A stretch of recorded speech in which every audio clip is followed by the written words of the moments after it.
If you see New Year's Eve rooms in Vegas for only a few $100s, you might think, great, good deal. But in a city that lives by selling New Year's Eve like gold, that price is rarely a bargain. It is a warning sign of the impending collapse. Vegas is a place where people accept losing money because of the rules of the game. But what's happening now is like the house is losing because of its own rules. Overnight, the Strip was no longer just an entertainment street. It emerged as a crisis zone. Casinos are facing a revenue shortfall. Hotels have empty rooms even during peak season, and tourists are quietly sending a clear message. They are tired of being overcharged, tired of hidden fees, and tired of paying a high price for an increasingly hollow experience. Last New Year's Eve didn't just mark the end of a year, it's like a test. And the question is Vegas entering a temporary downturn? Or is it heading toward a point where it will be forced to redefine its way of existence? In today's video, we'll unpack why a spooky New Year's Eve could be a sign of a deeper crisis, from room rates and hidden fees, to how the Strip is betting on the wrong customer group, and could pay the price with its very future. It's not natural that on New Year's Eve, which is the golden night of Las Vegas room, prices around $238 would appear. In the hotel industry, there are sales every night. But on New Year's Eve, if there's a sale like that, it's like a bar having to hand out coupons right when customers should be lining up. And you know what they say, when a bar hands out coupons, it's usually not because they're kind, but because there are more empty seats than advertised. The scary part is this: Las Vegas doesn't just sell rooms. Las Vegas made a promise of jobs. This city operates like a machine. Planes land. Tourists are drawn to the Strip. Restaurants, hotels, casinos, shows, taxis, bars, run at full capacity, and workers can earn an income. As the number of flights and passengers decreased, the machine began to overheat, and ultimately, the easiest part to cut to alleviate the burden was the people. Figures don't lie. According to official statistics, Harry Reid International Airport saw a 9.6% decrease in passenger volume in November 2025 compared to the same period last year, marking the 10th consecutive month of declining passenger numbers. Since the beginning of 2025, passenger volume has also decreased by 5.5%. And if the road to Vegas is weak, the labour market here can hardly be strong. On the street level, signs of a cooked job market are appearing quietly. Casinos are starting to adjust their staffing, especially in positions that are easy to cut first, such as table games and back of house, as they prepare for a period where customer numbers will no longer increase naturally like they did post-COVID. The Las Vegas Review-Journal once analysed that the scattered layoffs across many casinos were a sign that businesses were re-examining staffing levels to avoid a larger shock later. That's right, they avoid large variables and shift the shock onto the workers. If you live in Vegas, you understand this better than anyone. When travel slows down, everything slows down. They cut working hours. Tips are getting thinner. The night shift was shortened. Clearly, you didn't do anything wrong, but the crowd changed direction, and you'll always be the first to bear the consequences. UNLV projects visitor volume for 2021 to be around 1 million, with only a slight recovery in 2026, meaning the road ahead isn't a strong rebound, but rather a day-to-day struggle. And in a city where most jobs are directly tied to tourism services, limping along often means cuts, restructuring, and pressure on workers first. Vegas used to be a place where you could lose money gambling. Now many people are losing their income because Vegas itself is making the wrong bet with its future. So, if New Year's Eve still needs to be saved with cheap prices, what will the months after Tet be like for working hours and tips? Do you think Vegas is experiencing a temporary cycle? Or is this a systemic sign? The Strip is starting to shrink and workers are paying the price. The answer is still open. And the next thing is what's worth discussing. The Strip still looks populated, but there's a way to look crowded and still be empty. We'll go in right now. Do you know what's most dangerous about Las Vegas? It's not expensive. Vegas used to be expensive, and people still came. The danger is the feeling of being charged in a way that lacks respect. It's like you just got out of the car and you already feel like a walking ATM. And as that feeling spreads, it doesn't just destroy the vibe, it's stifling job opportunities. Here's the truth.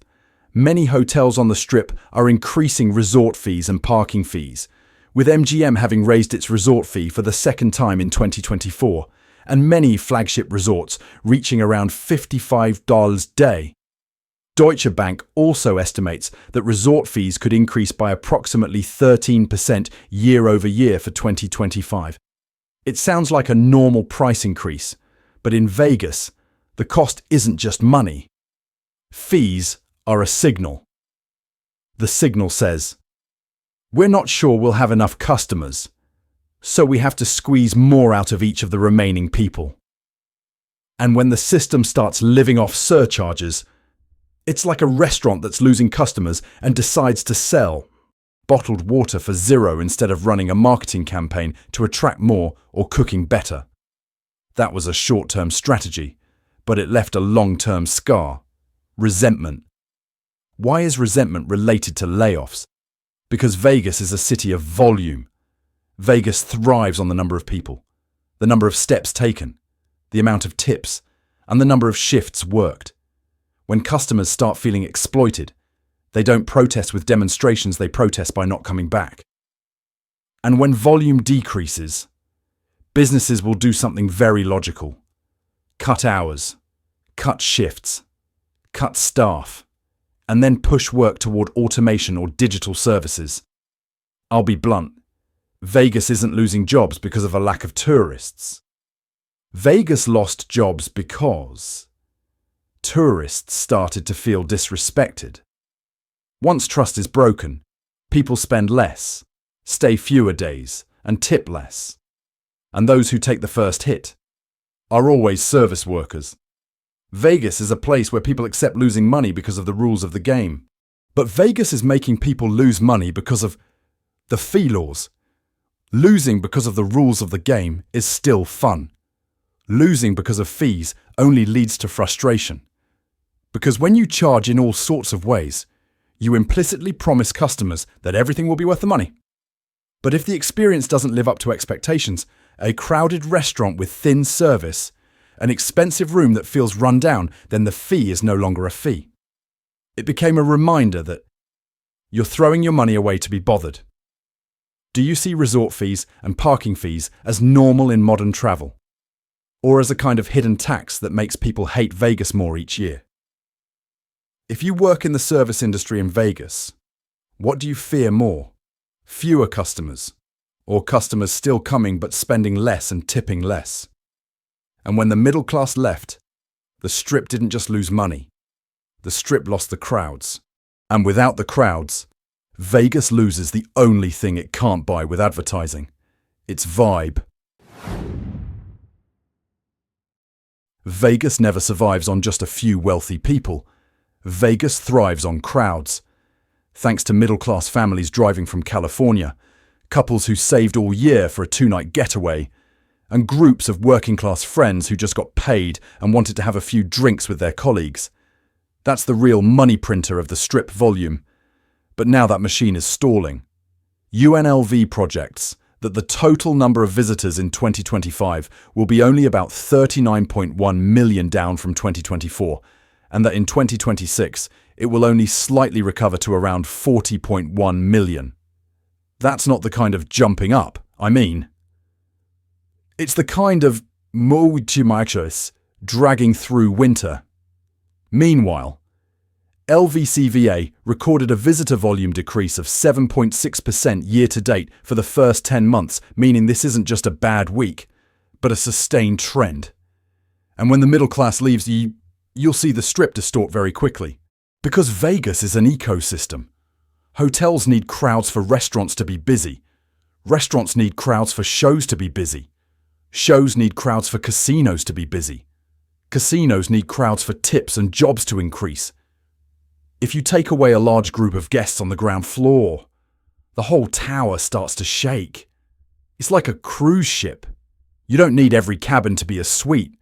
You need the whole ship full of people for it to be a trip, not just an empty shell floating on the sea. What's noteworthy is that Vegas is taking a rather risky gamble, keeping prices high and increasing fees, as if they only need rich customers. But rich customers don't come in a way that fills every space. They filter. They went to the right event. They don't create a background crowd. And the new background crowd is what makes Vegas feel alive. Vegas is forgetting a very American rule, that an economy doesn't thrive on a few billionaires visiting on weekends, but on millions of ordinary people returning regularly. The Strip is trying to act like Manhattan, while it needs the middle class, like a stadium needs an audience. And when the middle class feels it's no longer worth it, they leave very quietly. No one sends a breakup letter. They just don't book anymore. They chose the tribal casino near their home. They chose a different trip. They chose to stay home. And Vegas didn't realize it right away, because Vegas still had lights, shows, and a few busy spots. But the recent ghostly New Year's Eve was like a magnifying mirror. The lights were still on, but the foundation was hollow. Do you think Vegas is losing its middle class because of the difficult economy? Or because of the way the Strip makes people feel exploited and disrespected? If the middle class returns, what will draw them back? Cheaper room rates? Or the feeling of being treated kindly like in the old days? When the middle class disappears, the problem isn't just fewer customers. The problem is that the remaining person will find Vegas more expensive, emptier, and more suspicious. And at that moment, the game entered a new level. Vegas started losing money, even before the guests could gamble. Vegas has a special talent. It can look alive even when it's slowly dying inside.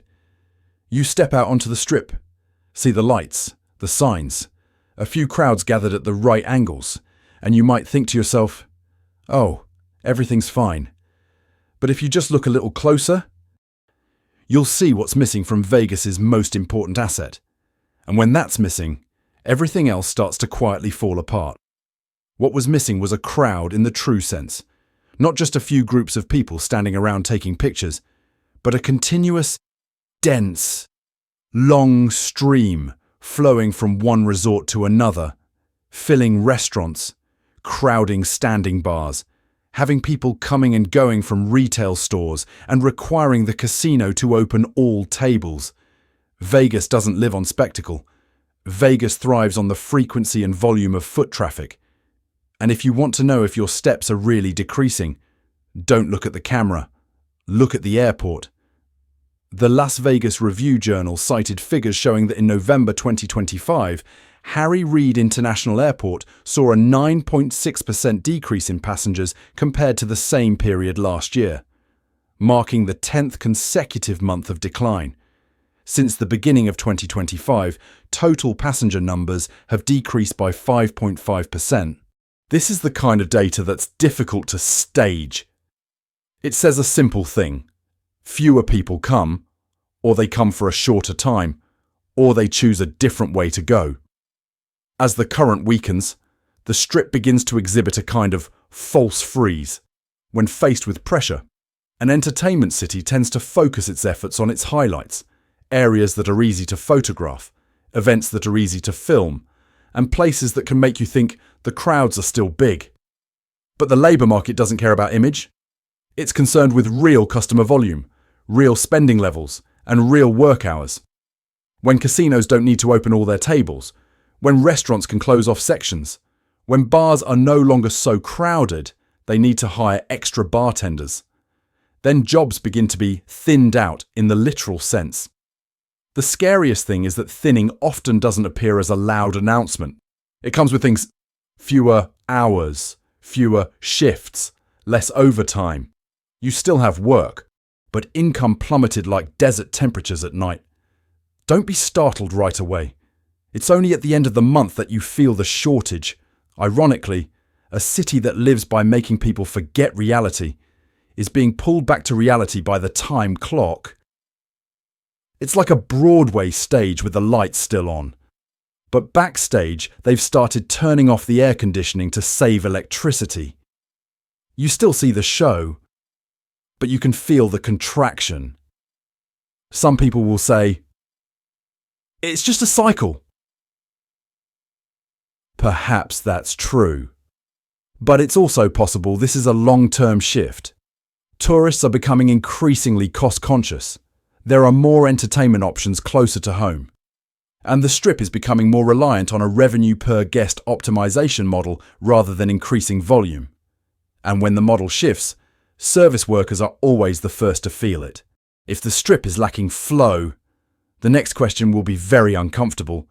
When volume weakens, how does Vegas usually react? Is it to make the experience more pleasant, or to increase fees to make up for the shortfall? In the next part, we'll touch on exactly what annoys audiences the most, when the products of Vegas are no longer fun, but begin to turn into frustration. Vegas once had an almost exclusive advantage.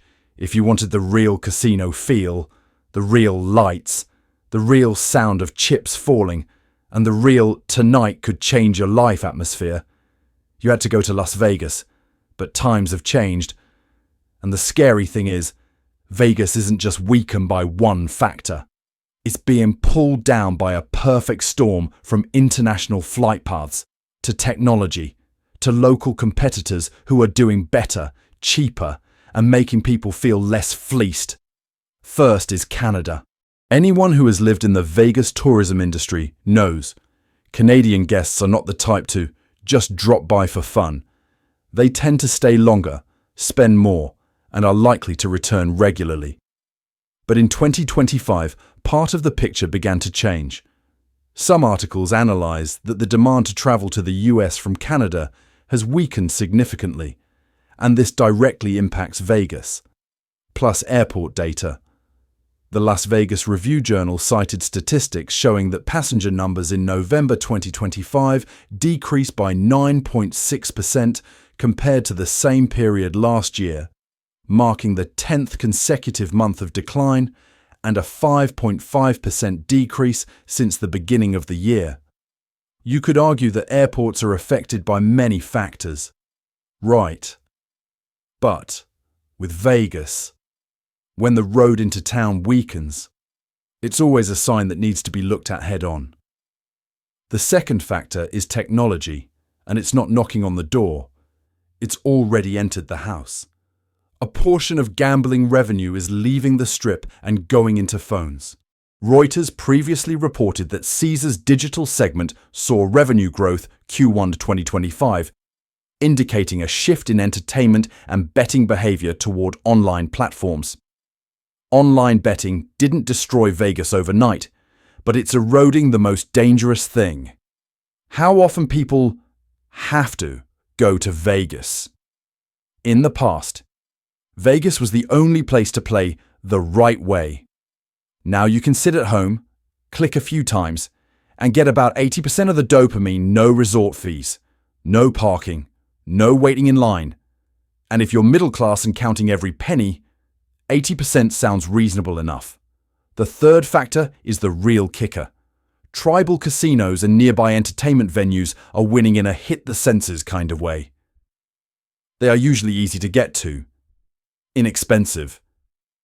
Parking doesn't become a test of patience, and you don't feel like you're paying just to get in.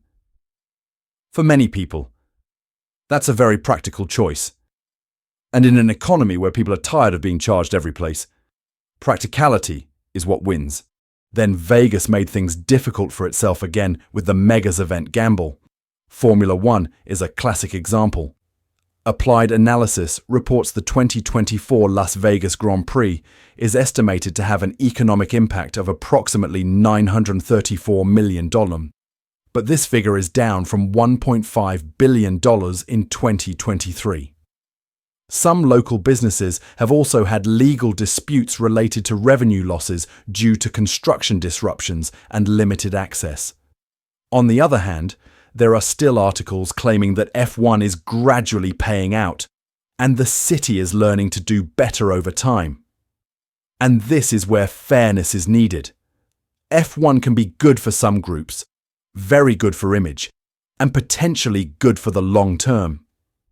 But the question remains, who is paying the price for short-term glamour? The people, small businesses, and ordinary tourists, the ones who make up the background crowd.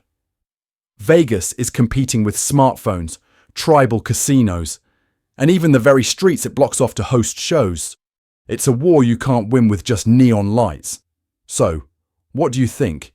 If you could be entertained and gamble right at home, what would be strong enough to draw you back to Vegas? And can a city be both a global show and maintain a decent experience for ordinary people? New Year's Eve is just one night, but what it leaves behind is a lingering hangover, an unpleasant feeling of being drunk. When the fireworks fade, the Strip returns to normal, and it's in that normalcy that all models must stand on their own. If an entertainment city only survives on peak seasons, it's like someone living on caffeine. It still looks okay, but the body's getting tired. UNLV projects visitor volume in 2025 to be around 39.1 million and potentially increase to about 40.1 million in 2026. A slight recovery, not a booming resurgence. In other words, Vegas still has a chance, but it's a conditional kind of opportunity. You can't raise prices, reduce the feeling of being respected, and then expect people to come back just for nostalgia's sake. When tourism weakens, the familiar response of many cities is to clean up their image. And in Nevada, this has entered policy debates.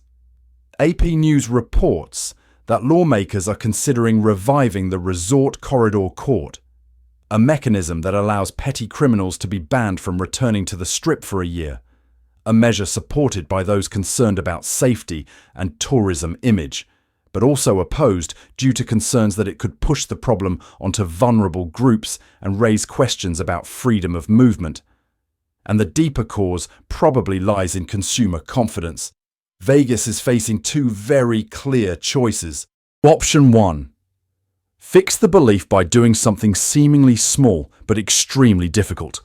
Being transparent about fees from the moment of booking, reducing the feeling of being charged in a deceptive way, raising service standards to match the price, and restoring some of the pampered feeling that once defined the brand. Second option, continue to maximize revenue to make up for volume. Continue to rely on major events to create an image, and accept that every year there will be another group of people who say, "I used to love Vegas, but I don't want to go back." What do you think Vegas needs to do first to bring people back? Offer discounts, reduce fees, or change how they treat customers? And if 2026 only sees a slight recovery, will Vegas have the patience to rebuild from the ground up? Or will they choose the short path, the path many systems take when they're stuck? Squeeze a little more. The story isn't over yet, but after that ghostly New Year's Eve, Vegas put itself to the test. Either restore faith or accept living in the spotlight, which fewer and fewer people believe in. After a ghostly New Year's Eve, the Strip looks like a city that's still open. While inside, it's losing its rhythm. When crowds no longer came naturally, when fees upon fees eroded trust, and when alternative options became increasingly easier, Vegas began to fall into the very thing an entertainment city fears most, losing its reason for people to return. And 2026 will be the real test. It's not a test of the grandeur of fireworks, but it's a test of faith. Do you think Vegas is going through a temporary rough patch, or entering a new era where the Strip must shrink to survive? If you've ever loved Vegas, what makes you consider going back? Lower prices, fewer fees, or the feeling of being treated kindly like in the old days? If you find this analysis thought-provoking, please hit the like button to support the channel. Share the video with someone who used to love Vegas to get their perspective, and subscribe so you don't miss the next part, because this story isn't over yet. It's just beginning to unfold. This video is analytical and commentary based on public sources, official figures, and trend observations. I'm not making an absolute statement, and all assessments can change based on new data. If you have real-life experiences in Las Vegas, please share them in the comments section, because sometimes it's the true stories that are the most valuable data.